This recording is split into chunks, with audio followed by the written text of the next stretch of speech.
Hello adventurers, and welcome back to my channel. I woke up this morning and there was ice everywhere. There's frost on the ground, there's actual ice on my van, and it got down to 20 degrees with some wind last night, so it was pretty cold. But at the same time, I used all the things that I have in my van to stay nice and cozy myself. But still, even with that, at some point I had to turn my heater off and just trust the process of my blankets. And well, I ended up with a little bit of condensation in my van. That normally doesn't happen. So today I get to spend the first portion of my morning taking care of that. And then after that, I'll get out and do some adventuring. But it's still brutally cold out here, even though the sun is now out and it's starting to try to warm up. It's not gonna get super warm today still. So I think the first thing I'm gonna do is start the van. Sure enough, it's still 33 degrees in the van, so pretty chilly. Okay, I've turned on the heat. I have it where it'll circulate back into the back of the van. And we'll see how long it takes to get this thing feeling a little bit less like an icebox. In the meantime, I'm also gonna plug in a handy heater. That way it can help out just a little bit. That should be good. And now it's time to get to business. I got up this morning to go and use the restroom, and as you can see, there's a little wet spot on my pillow because the ceiling is dripping because there was ice in here last night. So I'm gonna get into my bed and wipe down the ceiling first, and then I'll start putting everything away. Now, in order to wipe everything down, I just use a Norwex cloth because it can dry out, doesn't hold bacteria, things like that.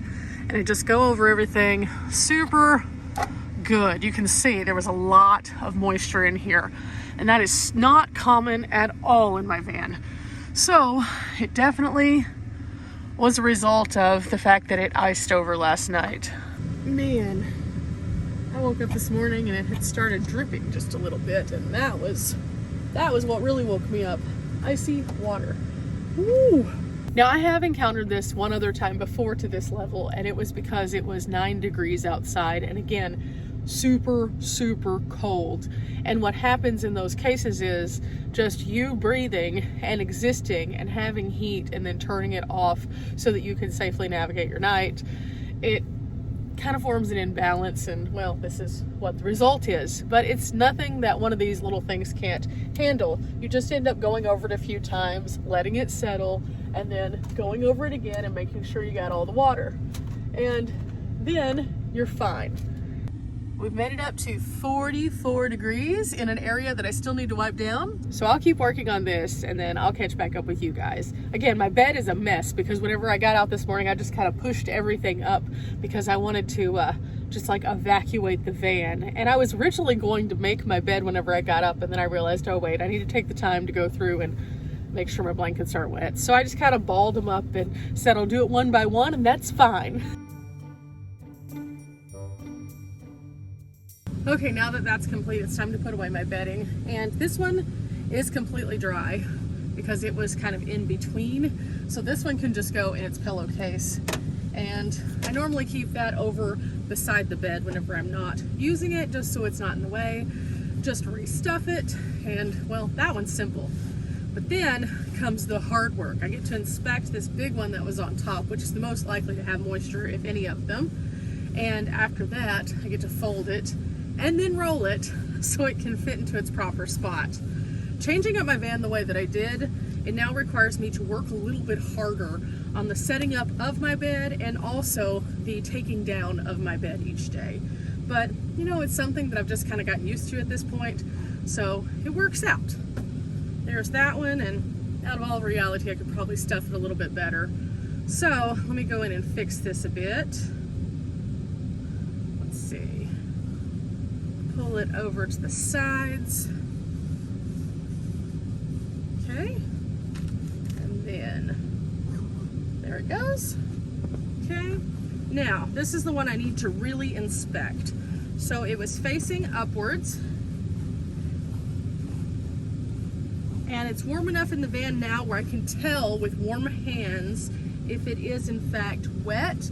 I need to examine it in all areas just to make sure, and it looks like it's actually okay. So then I fold on the ends both ends. And this is where it gets a little bit more complicated with bigger blankets. Fold it and then stretch it out.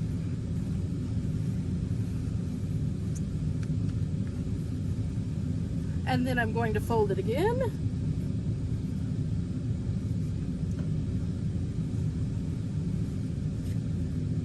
Corners to corners.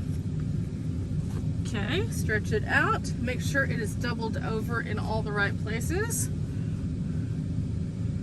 Pull it here, and then I'm gonna roll. It doesn't have to be perfect, it just has to go back into its spot, and the only way it fits is if it's rolled up. So, as I go, I just kind of make sure everything is where it's supposed to be. And it's now starting to get nice and toasty in the van, and kind of nice. Now, when I get to this part, I usually push it back and then try to roll it a little tighter. And then I have a strap that I've cut from my bedding that I can then take and twist around and tie, just like that. It's kind of like a sleeping bag. But then I have one more that I can use to also secure it. And this is just a strap for my electric blanket.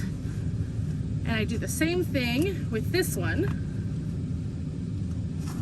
but then I walk one of them down just a little bit. So that way it'll hold the blanket together a bit better. Like this. So now that that's finished, I can put that away also. And of course, it lives in this little spot back here. So every night I pull all these things out and then I have to put them back up. It's just a process, but it goes right in here, under the Murphy bag, has a perfect home, and I'm good to go. Next up, it's time for my electric blanket, and it has a little compression bag like this that it goes into. So the first thing I do is make sure it's unplugged. After I know it's been unplugged, then I take the blanket itself and I spread it out like I'm going to use it. That way I know where the plug end is. So this is the blanket. And then I'm going to do the same thing. I'm just going to bring it end to end on the sides, stretching it out and folding it like a regular blanket would be folded, just inside my van. Now, whenever I get to the half fold like this, I'm then going to take my cord and tuck it inside before I do the quarter fold like this. And then usually I try to fold one more time toward the bendy part, which would be the other side. It has a little bend right here that sometimes is caused because of the cord. And so there it goes, and then into the bag it can fit. Now these bags are pretty cool because they have two sets of zippers. So whenever I'm putting things in them, what I can do is I can fully unzip the bag on both sides, and it opens it up a lot more. And so this makes it perfect for putting something like a blanket in and then being able to compress it down just a bit. These are like little packing cubes that allow you to have a bit more room in your luggage, but I find that they're super handy for van life for things like this, or for other soft surfaces like extra large jackets that I need to pack into a smaller amount. One zipper down, and then we find the other zipper. And then as we go, just push down the seam with our finger by putting our finger in front and make sure that it doesn't end up eating the cloth. And then as you can see, it packs down even tighter than it started out, and then it can pack into my roof box or into another place in the van for easy access. In all reality, if you create a pattern that you do every single day, whether you have to make your bed or you have a static bed, it just makes life go faster, and you kind of start to figure out the ins and outs and the pros and cons of your setup. And so things like this are super handy because they allow me a checks and balance system of like the moisture, but also allow me to get everything set up so that it has a nice handy little spot for whenever I need it next without feeling cluttered all the time, because that can easily happen in a tiny van because you don't have a lot of space. I have 35 square feet here, and I'm able to have a super good quality of life as a result of order and placing of things. And even sometimes I feel a little overwhelmed whenever I have those days where I can't put things in their correct place, and so I have to have like a timeout where I just go, okay, oh, let's have just an organizational moment here. And then I'll reassess some things and change them up. But I found that with this setup, needing to make my bed every morning, at first I was super dreading it. But then after I got a routine, it's not all so bad. Next up, I have this little blanket, and I can do a couple things with this one. I can either fold it just like a regular blanket and set it on the bed, which is kind of nice sometimes, or I can throw it in a pillowcase. I do both. Sometimes I prefer to just fold it, and sometimes I prefer to fold it and then throw it in the pillowcase, and sometimes I prefer to just throw it in the pillowcase. So either way that I do it, it's going somewhere and it has a home every single day. Now I take my sheet and I can just roll it up kind of. It doesn't have to be perfect. And it has a little slot that it fits into at the back of the bed, kind of next to my cleaning supplies. This is a great place for it because it allows me access to it, but it doesn't have to be loose in the space. And it also doesn't have to go into a pillow or something like that, which is kind of cool. Now this last part is the hardest part. I can either put this up front or set it down here in the side. I step over the side of my bed and then I pull up this center section right here. And as I pull up this center section, I push it under.